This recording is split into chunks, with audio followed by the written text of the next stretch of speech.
With a new offensive coordinator in Klint Kubiak in town, the Seahawks have added some familiar pieces on offense, including Marquez Valdes-Scantling, who has the most background of any of Seattle's receivers playing in Kubiak's offense. What does he bring to the table, and how does he fit schematically in Kubiak's system? We're going to be breaking it all down here on our Thursday edition of Locked On Seahawks.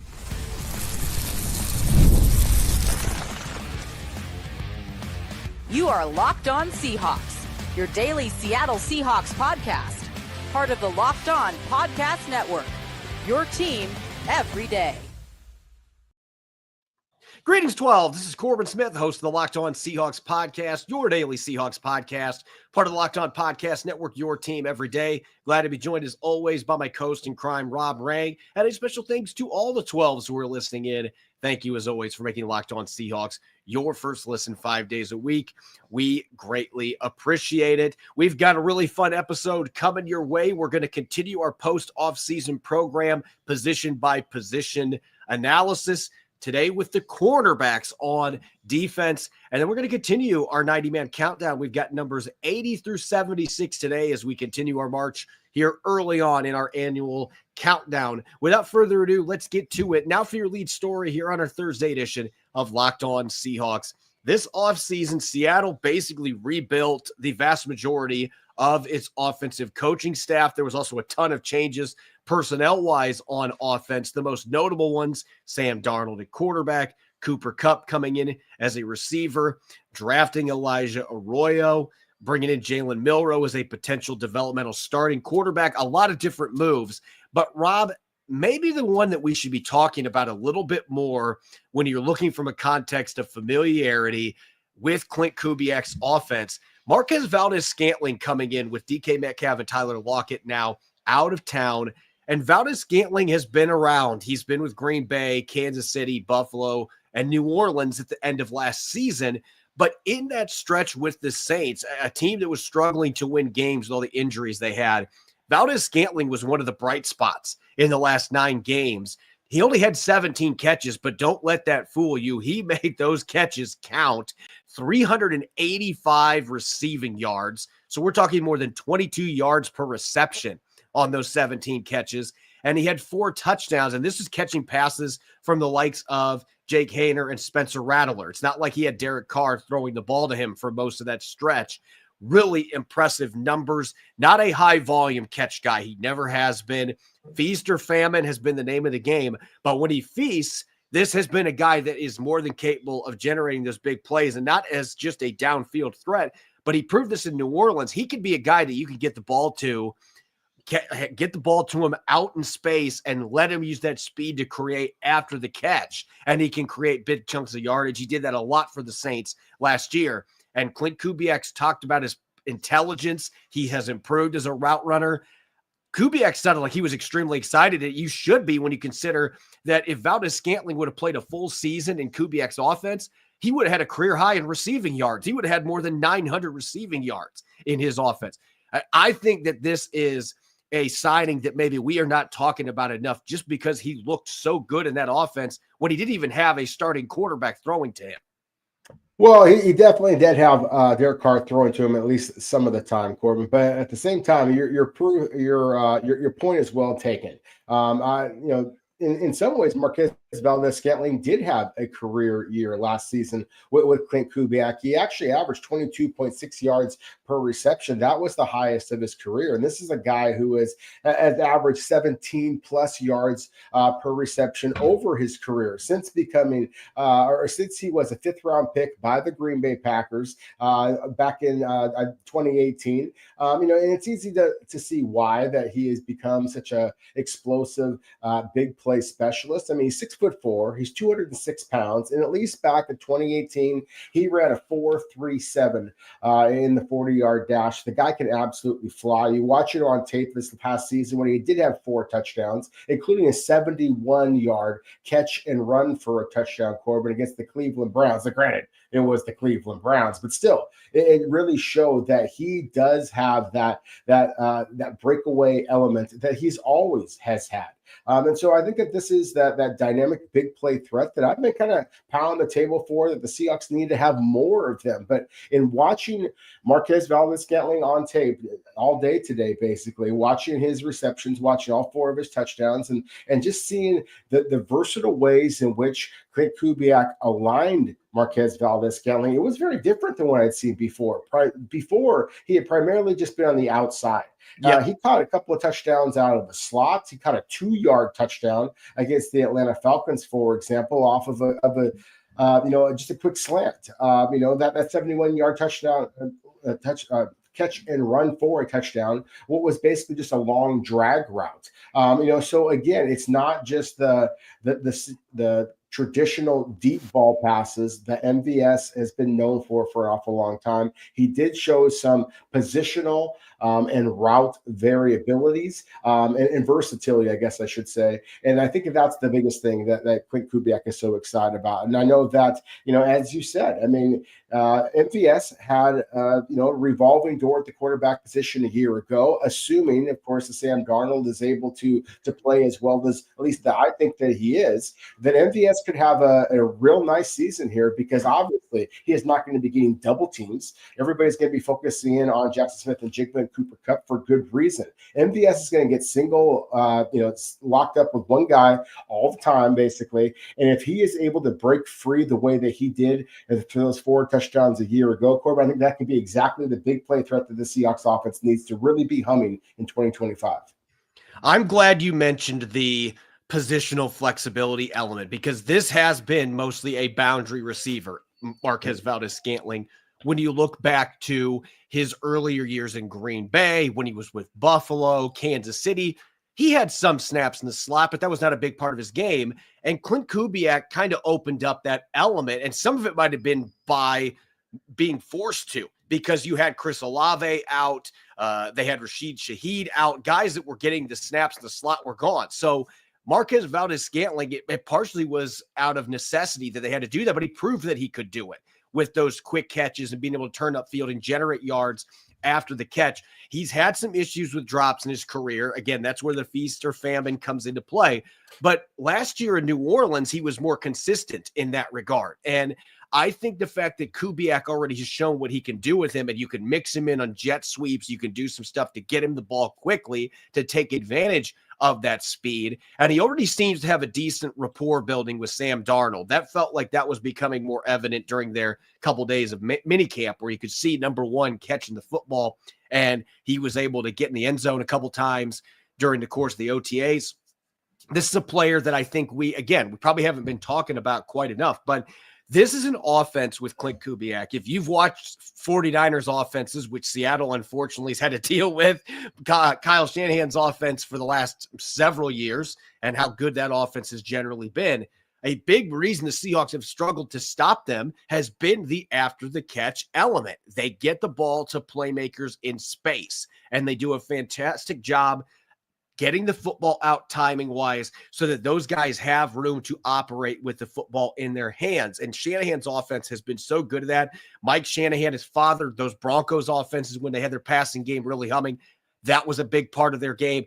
They're going to be trying to capture that in Seattle, which that has been an issue for a long time. The after-the-catch stuff has been a weakness for this offense, even with the receiving talent that they have had. So having a player like Marquez Valdes-Scantling, who not only can stretch the field, and like you said, he's going to get a lot of one-on-ones to use that speed downfield, he can be their deep threat, but you also are going to have the ability to be able to get the ball to him on quicker throws, your drags, your slants, your in routes, out routes, get the ball to him and just let him make plays with his athleticism, something that hadn't been done much earlier in his career, but Klint Kubiak was able to unlock last season. And so I think this is a guy, I'm not expecting 1,000-yard season. He's never done anything like that.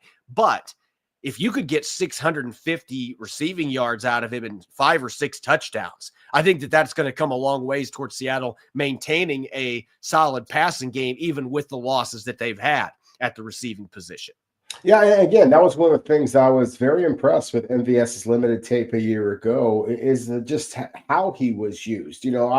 What I was imagining, Corbin, just looking at the statistics and knowing how New Orleans struggled a little bit with with the durability, with the injuries to various players, is I was anticipating seeing a lot of the Spencer Rattler just kind of making somebody miss as far as a pass rusher, keeping his eyes downfield, recognizing that the MVS is the deepest guy down the field, just hoisting it up, and the 6'4" guy going up and getting the football and running away. That was actually one of the things in which he struggled with. And I mentioned this in a previous episode that, when it comes to contested throws, that MVS struggled. He only caught one of the 10 contested throws a year ago. And really that has been an issue for him his entire NFL career. But at the same time, again, he was playing outside. He was playing inside. 2 of the 4 touchdowns that he caught, including the first one was against the Atlanta Falcons, was, again, out of the slot. All 4 of his touchdowns were on third down. So again, there was a clutch element to MVS's game that I think is kind of counter to the stereotype that people have built of him. So again, very intrigued by his talent, certainly by his size and his speed and his fit clearly in Klint Kubiak's offense as well. When we come back, we are going to shift our attention back to the defensive side of the football, the second part of our position-by-position post-offseason review. We're going to talk cornerbacks, Devon Witherspoon, Riq Woolen, and company. Don't go away. You're listening to the Thursday edition of Locked On Seahawks.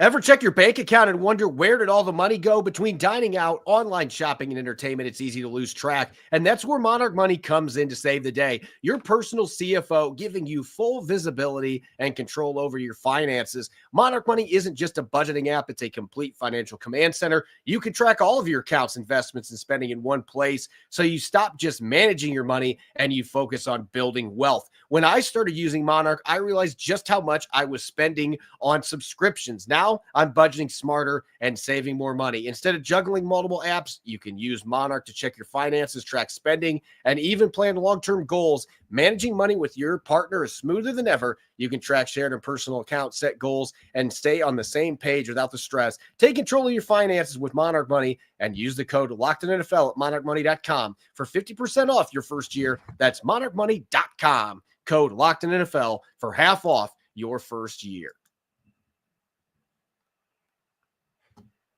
Welcome back to the Thursday edition of Locked On Seahawks. This is your host, Corbin Smith. Glad to be joined, as always, by my co-host in crime, Rob Rang. And a special thanks to all the 12s who are tuning in. Thank you, as always, for making Locked On Seahawks your first listen 5 days a week. We greatly appreciate it.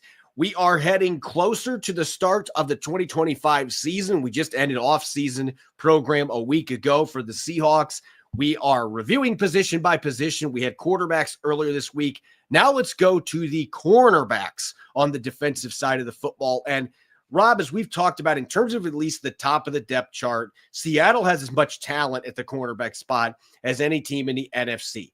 Devon Witherspoon, former top 5 pick. Riq Woolen, who was a Defensive Rookie of the Year finalist a couple years ago, led the league for corners with interceptions as a rookie last year, had 3 picks, put up some solid numbers in coverage. And Josh Jobe was a revelation coming over from Philadelphia as a waived player, took over as a starter midway through the season and played really well. They're still high on Nehemiah Pritchett's upside. They added Shamar Jean-Charles in free agency. It's a group that maybe you could still upgrade, but at the same time, there's a lot of talent atop the depth chart. And as we'll be doing with each of these questions for every position group, we're going to take a deep dive. First question we got to look at is who's got the most on the line heading into this season. And unlike quarterback, where it was like, well, we know who it is because the money going to Sam Darnold, and obviously he's the starter. I think at the cornerback position, there's one player that's going to jump out as an obvious favorite as a selection this one. At the same time, I think you could make an argument for 3 players on this particular question for different reasons. Well, I think you can make an argument for a lot of guys. And certainly among the established players that you've already alluded to, with Witherspoon, Woolen, Job, Pritchett, Gene Charles. Those again are the established guys, and that's the thing, Corbin, is that last year Mike McDonald's first season as head coach, of course, the Seahawks only kept 5 cornerbacks, and so again, all 5 of those definitely have a lot of pressure on them. The other 5 corners, and that does not include Nick Emenwari, who is listed as a safety, but they definitely have a lot of pressure on themselves as well. But I'm going to go with Tariq Woolen. I just think that there is an awful lot of pressure here. He is in the final year of his rookie contract. If he continues to create the big plays, as you mentioned, he led the NFL from cornerbacks with 6 interceptions as a rookie, was a Pro Bowler. Was third in terms of the AP Defensive Rookie of the Year balloting that year. Dropped off to 2 and then 3 these last couple of seasons for the Seahawks, respectively. Can he return back to being that ball hawk? Can he improve his run defense and overall tackling? Can he improve a little bit more on some of the mental mistakes, the peaks and valleys of his game? There is no doubt that he is an incredibly physically talented player. I think that if he winds up having a splashy season, he could get paid like few quarterbacks in all of the NFL. And I think that he recognizes the opportunity that's looming in front of him. Obviously, with Devon Witherspoon on the other side, there's going to be an awful lot of rival quarterbacks that are going to be picking on Tariq Woolen. He is going to get his opportunities. So in my mind, all this talk about top 5 defense, if Tariq Woolen does not play up to the level that he's capable of, this could wind up being a bottom 10 defense just because everybody is going to just go to the other side of the field opposite of Devon Witherspoon. So to me, there is an awful lot of pressure on Tariq Woolen. I'm going to take a stab here with a different player, and a lot of our listeners are probably going to be thinking, well, what about Devon Witherspoon? Because he's played great, but he hasn't had the statistics of an elite player. But I'm actually going to go with the third corner that's going to get a lot of reps, at least based on the depth chart right now. Josh Jobe, to me, he, like Riq Woolen, is going to be a free agent after this year. He's making near veteran minimum on the new contract that he signed. This is an opportunity for him to prove that last year, starting 10 games and playing as well as he did for the Seahawks, that was not a fluke. And I've been impressed with what I've seen from him, just the way he's approached this offseason, the practices we got to watch, got his hands on a pick, got his hands on a couple other pass breakups. He looks like he's ready to take that next step. And a lot of times that's difficult for guys who kind of come out of nowhere like he did, who have been released by another team and end up thriving with a new team in a different system. A lot of times it's difficult to come back the next year and pick up where you left off and play at that level. But Josh Jobe looks like he's ready to do that. So there is pressure on him because if he doesn't play well early in the season, the Seahawks as an organization, people are going to look and say, why didn't you try to go out and get somebody that could really push him or be an upgrade over Josh Jobe? But if he goes out and plays as well or better than he did a year ago, not only do the Seahawks look incredibly smart for sticking with him and being faithful to him, now you've got a chance that he could be part of your long-term future instead of Riq Woolen, potentially. If Riq Woolen is going to be netting $15 million a year in a contract, Seattle might say, hey, Josh Jobe for $7 million, half the value. We think he's a fairly similar player productivity-wise. He's not the same athlete, but he's productive. Look, that's how you stick with a team long-term in the NFL when you're a late round or undrafted guy like Josh Jobe, who's bounced around a little bit. So I'm looking at him as a player that has a lot to prove and has a lot on the line here, albeit for somewhat different reasons. But both guys that we've mentioned being on expiring contracts, Jobe is looking to secure his future in Seattle or make good money playing for another team next season after being jettisoned by the Eagles a year ago. As far as the player with the most upside, Rob, this feels like one that we could list off 3 or 4 players as well. But this is the one where I'm actually going to go with Devon Witherspoon because we have yet to see the statistics yet that show the type of player he is. The film shows me an elite player, but sometimes the production, the stats don't always match that. You're looking at a guy that just comes up and nails people in the run game. He is a physical player. He can blitz as well as any corner in the National Football League. And teams have had long stretches where they have just decided we're not going to throw in his direction.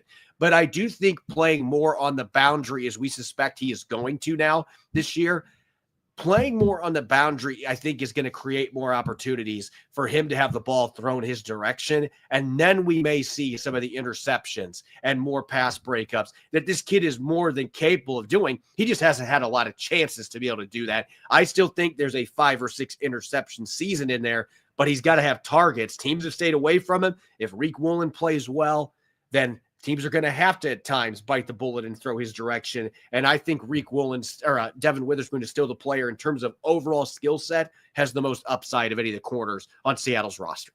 Yeah, I struggle with this a little bit from a scouting perspective. Upside, of course, is the word that in scout that we look for players that have unbelievable physical gifts, and it's pretty hard to argue against Riq Woolen's physical gifts. But at the same time, I mean, you basically encapsulate everything that I was going to say as far as Devon Witherspoon, just his instincts, just the versatility. I mean, the fact that we're anticipating that he's going to be playing more outside. I think that you rarely see a corner on the outside blitz. Devon Witherspoon is one of the few guys that actually could probably pull it off. And that's the thing, is that because he's going to be moved around a little bit more, at least I anticipate that he will be, then that just creates a little bit more of an unknown factor of where he is going to be lined up. It almost felt like Jamal Adams at times, where you could see Devon Witherspoon creeping up the line of scrimmage. You knew that he was going to be blitzing the opposing quarterback, knew that as well, and they were able to make some adjustments. I do think that with greater opportunities playing outside as well as inside, greater ability to kind of mask your intentions on the play, that's just going to create some more big plays for Devon Witherspoon, whether it be on the blitz, whether it be as a true pass thief, whether it be punching the ball out. I think that's an area that he can improve his game. But again, what an instinctive, physical football player. To me, he is the heartbeat of Seattle's defense, and a defense I think that is very, very good. So again, I'm as excited as anybody, and think that Devon Witherspoon has as high of an upside as anybody, not only on the Seahawks roster, but really in the NFL when it comes to defensive backs. Finally, though, while I'm gushing about Devon Witherspoon, I want to go back to Tariq Woolen when it comes to just the bold prediction element here that we're doing with every position group on the Seahawks. My bold prediction basically is that Tariq Woolen does exactly what I mentioned a moment ago, is I think he's going to absolutely ball out this upcoming season. I think that he's going to seize this opportunity. I'm basically going to predict that he's going to duplicate the success that he had his rookie season when he led the NFL among cornerbacks with 6 interceptions. I think he's going to duplicate that. I think that he's going to return another interception back for a touchdown. And I think that he's going to wind up getting a massive contract in free agency. Whether it be part with the Seahawks or not, that remains to be seen. But I do think that Tariq Woolen is going to be able to rise up to the level of competition when it matters most, the way that he always does that. And I'm going to go with Devon Witherspoon for my bold prediction. And Nick Lee and I last Friday, actually, we had an over-under that was 13.5 passes defensed. And I said I was going way over on that this year. My bold prediction is Devon Witherspoon is going to have more than 20 combined passes defense. So that means 20 combined interceptions and pass breakups. I think that breakout year 2 in Mike Macdonald's defense is coming. A little bit more action on the outside. There's going to be more throws in his direction. And I just think he's going to be more comfortable. Mike Macdonald's going to be more comfortable with how he can maximize this incredibly talented and instinctive player and his skill set. I think Devon Witherspoon's got a massive season coming. So my bold prediction, he's going to have 20 plus passes defensed and 2 sacks. Let's add 2 sacks to that because they're not going to stop blitzing him. He's still going to be going after quarterbacks. If they do that, that's malpractice. If you stop letting him do that, you've got to take advantage of his all-around skill set. But I think 20 plus passes defensed, 2 sacks, that is what I'm expecting this year from Devon Witherspoon in a monster 3rd season. When we come back, we've got 90-man countdowns to continue another cluster of 5 players, number 80 through 76. Don't go away. You're listening to the Thursday edition of Locked On Seahawks.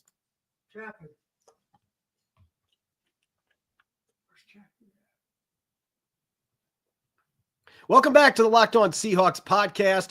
You're listening to The Seahawks podcast daily here on the Locked On Podcast Network. I'm Corbin Smith. Glad to be joined as always by my co-host in crime, Rob Rang. And a special thanks to all the 12s for listening in. Thank you as always for getting Locked On Seahawks your first listen 5 days a week. We greatly appreciate it. We've got our 90-man countdown. We are to our third cluster of players already, numbers 80 through 76. Plenty more undrafted guys that we're going to be covering, a few veterans as well. Rob, let's start the discussion here at number 80 on our countdown. And this guy is probably my wild card, my true wild card to watch from Seattle's undrafted rookie class. J.R. Singleton, defensive tackle coming from Iowa State, did not have an overly impressive pro day workout. I think if he would have had decent numbers, he might have been drafted. This is a guy that had good production, 3.5 sacks 2 years ago, 4 sacks last year. He had good tackle numbers. He gets into the backfield for tackles for loss. And when you watch him on the practice field, he looks like he's a smooth mover, a smaller guy for a defensive tackle. To me, he is a true 3-tech at 295, 300 pounds. You're not going to be playing him at the nose spot. But this is a guy that has been very productive in one of the better conferences in college football. Iowa State last year was one of the best teams in the country. For a while, looked like they were college football playoff bound. And this guy was a big part of it. They had a really good run defense, and he played a factor in that. And there's some pass rushing juice to him that maybe isn't reflected by the testing. We have talked ad nauseum about the defensive line depth concerns potentially for Seattle. So Singleton, for that reason, the production, the skill, the craftiness, this is a guy that I could see playing his way onto this roster. Still a long shot anytime you're talking about an undrafted guy, but Singleton's got some playmaking juice that I think could show up when the pads come out. Yeah, I agree with you. He's got kind of a unique agility to him for his frame. He came in at 6'0", so 6'1" inches, and 299 pounds at his pro day. Ran a 5.27, 5.21 in the 40-yard dash. So again, not a great time. But when you watch him on tape, he's got some initial quickness to him. He's got some lateral agility. He really coordinates his upper and lower body well to kind of do some little chop and then kind of dip with his hips to get around. And he's able to elude blockers nicely. One of the things I really liked about him, and Iowa State didn't do this a lot, but they would sometimes throw in these little twists and stunts, and he had a rare ability for a short, stumpy guy to be able to kind of accelerate and be able to get around on those twists and stunts. I think that's something that Mike Macdonald's defense, Adam Durde as well, that's something they might be able to take advantage of. Again, similar conversations we had before about at the cornerback spots and how much more attention Devon Witherspoon is going to take, and then Tariq Woolen get some opportunities, or vice versa. Obviously, along the defensive line, everybody else in Seattle's defensive line is going to be getting a great deal of attention. The Leonard Williams, the edge rushers, of course. And so J.R. Singleton is going to get single blocks all the time. And this is the guy that can penetrate gaps and make something happen behind the line of scrimmage. I'm glad you pointed out the stunt aspect, because that seems like that is a really big component that Mike Macdonald is looking for from his entire defensive line. He wants guys that he can play those games with. And Singleton was very successful doing that at Iowa State. And sometimes you see guys that don't test well, but they just have that knack for being able to be crafty. Again, that's the word I'm using with this guy, where they're just crafty with their athletic skills and just timing wise with stunts and setting it up. That's part of the thing. You got to set those up. And I think Singleton does a good job of that. So again, this guy's one of my wild cards to watch, one of the dark horses from this undrafted class. And the other one would be the next player we're going to talk about, Jaxon from Kentucky, who joined the team after being a tryout player. They waived Jaxon Woodard from UNLV, who was a priority free agent signing. After the minicamp, they cut him, and they brought in Jaxon, who they were impressed by at the rookie minicamp. And when you turn on the college tape, when Jaxon was healthy, that is the biggest knock on him. He's had injuries, but ran a 4.5 140 at his pro day, and that shows up on film, particularly in coverage. When he was healthy, you could make an argument aside from obviously at Alabama, you had an incredible couple linebackers there that they've had drafted in early rounds, but he was one of the SEC's very best coverage linebackers at Kentucky. And you could see the fluidity in that 4.51 athleticism with how he moved. It just was a fluid mover in coverage. And we know how much Mike Macdonald values that. That speed shows up pursuing the football. And I think that this is another position where after the first couple of guys, it's wide open who's going to make this roster. So if De'Aaron Jaxon can stay healthy, he's almost 240 pounds. So he's not a small inside linebacker, at least by today's standards. He can run, he can hit, he can blitz. I am excited to see this guy play, and I hope he can stay healthy because I think if he would have been a draftable player. Yeah, he's an interesting guy. As you mentioned, he has struggled a little bit with durability. He had a shoulder injury. It knocked him out of the final 4 games a year ago. I think that's one of the reasons why I kind of fell off the map a little bit as the draft approached. And then he had torn Achilles back in 2021. And so, again, he has had some nicks. But at the same time, the tape is interesting because for a big man, he can move, as you said, and he is a big man. I mean, he's a shade under 6'2", 237 pounds at his pro day, and he just comes downhill like a freight train. I mean, he meets people in the hole. He doesn't even have to use his arms. It's just the collision power just knocks people to the ground. So that to me is one of the things that I like most about him because, look, I like Seattle's linebackers as they stand right now. I think that they have the instincts. I think they have enough speed. I just wonder if they have enough of the big body, the thumper kind of the guys for the short yardage situations. I mean, let's face it, if we're talking about a playoff contending team, and I believe that this is, and eventually you're going to have to go through Philadelphia and the tush push, you're going to need a linebacker that is able to knock people back on power, not just speed. And so, again, I do think that De'Aaron Jaxon has a chance because he just brings a different element of physicality and size than most of the other linebackers on Seattle's roster. Coming in at number 78 on our list, another veteran corner. Yesterday we were talking about Tyler Hall, who's played in 31 regular season games in the NFL. Previously with the Rams, the Raiders, he saw some action with those teams. Demario Williams was a guy that you and I both liked coming out of Houston. He was a player that we were looking at on day 3 as a possible slot cornerback option for the Seahawks. And this is obviously before Devon Witherspoon was in Seattle. But we were looking at Williams as an intriguing day 3 guy. There had been some kick and punt return history for him at the college level as well. And he has played in 15 games previously with the Baltimore Ravens. He played for Mike Macdonald when Macdonald was the defensive coordinator there in 2022. He played in 14 games that year, had a couple of pass breakups, mostly was used on special teams, but he got some action on defense, played in 4 games the next year, which was Macdonald's second and final season as the defensive coordinator. So there already is some familiarity for him there. The biggest issue is going to be, one, he is a smaller corner, and unlike Tyler Hall, I don't see consistency from him. And this is something on Houston's tape either as well. I don't see consistency from him as a run defender. He has his moments where he can be a tackler and a solid physical player, but you don't see consistency on that front. And he has his coverage game. It almost feels more like he would be better on the boundary, but he's 5'10". And that's with stilts on, I think. I don't think he's that tall. And so you're talking about a guy that doesn't physically fit there. So he's kind of got that tweener profile when you're looking at him from a coverage corner perspective. It feels like Shamar Jean-Charles, similar body type, but has more productivity and quite frankly is more of a physical player. Tyler Hall, you can make that a reference to. Williams could make this team if he really shines on special teams and he surpasses expectations playing inside. But I think it is going to be really tricky for him just because I'm not sure if he is to this point shown where he really fits as a secondary, as a defensive back in the NFL, even in Mike Macdonald's scheme with the familiarity that he has. Yeah, I agree with you. As I mentioned before, I mean, the Seahawks have 10 cornerbacks on the roster right now, not including Nick Immanwori. And last year they kept 5. The year before with Pete Carroll, of course, as head coach, the Seahawks kept 6 cornerbacks. So, considering that the first 5 basically appear to be locks, then yeah, I think Demario Williams has a little bit of an uphill climb here. But I love the fact that you mentioned the special teams experience.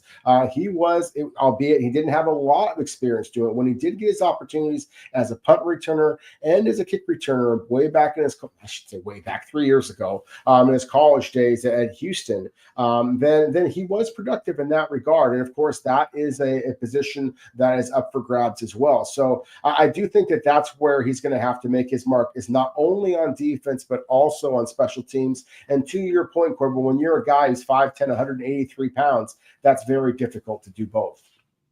Let's talk a couple of undrafted offensive free agent signings here at 77 and 76. Let's start off with Nick Callerup, the massive bearded tight end from Minnesota. I mean, he looks like a 1965 throwback tight end on the field. Like, this is a big 265 pound tight end. He looks like he is kind of that meat and potatoes kind of guy that played 40, 50 years ago. He is truly an inline blocker. He was one of the highest graded run blocking tight ends at the FBS level by Pro Football Focus. And when you turn on Minnesota's tape, I couldn't help but notice this guy when I was watching a few other players.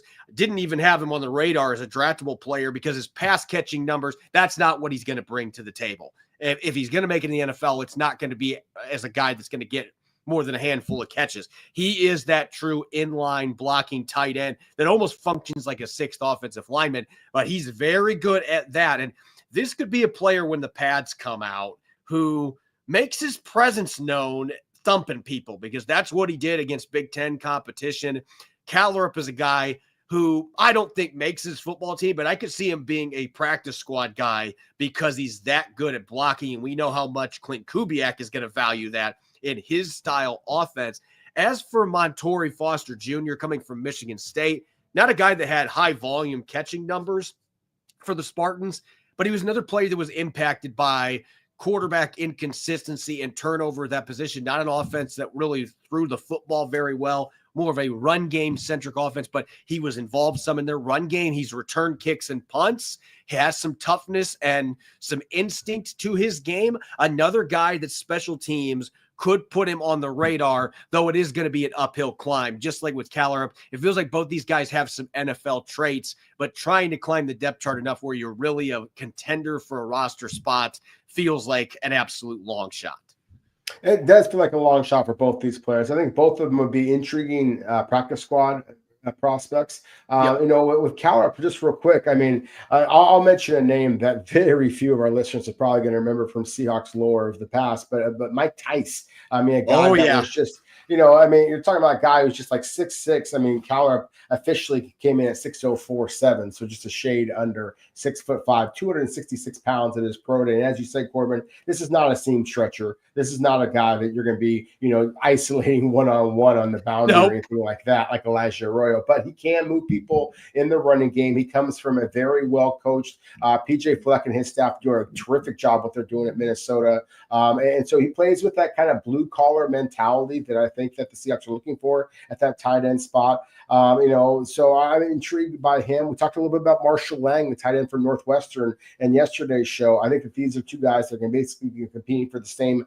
opportunities. And then Montorie Foster Jr. from Michigan State, you know, he just does a lot of the little things very, very well. And you mentioned the return ability. And he gets after it as a run blocker. He's crafty with how he gets off of his release and kind of, you know, fakes people out with, you know, doing the head fake like he's looking at the ball and then making one last little shimmy to get himself open, even though he doesn't have a great 40 time at 4.64 seconds. He doesn't have great size. 5'11", 185 pounds, but he lined up inside and out, and he got open when they needed him to get open. He does a really nice job of shielding the ball and anticipating contact. Again, just a lot of the little things that he does very well that I think are going to make him hard to cut. And so, again, I don't know that this is going to be a guy you have to worry about or you think about as far as competing for starting reps or anything like that. But one of those guys that's just really hard to let go because it just makes your team better and a smarter football team overall.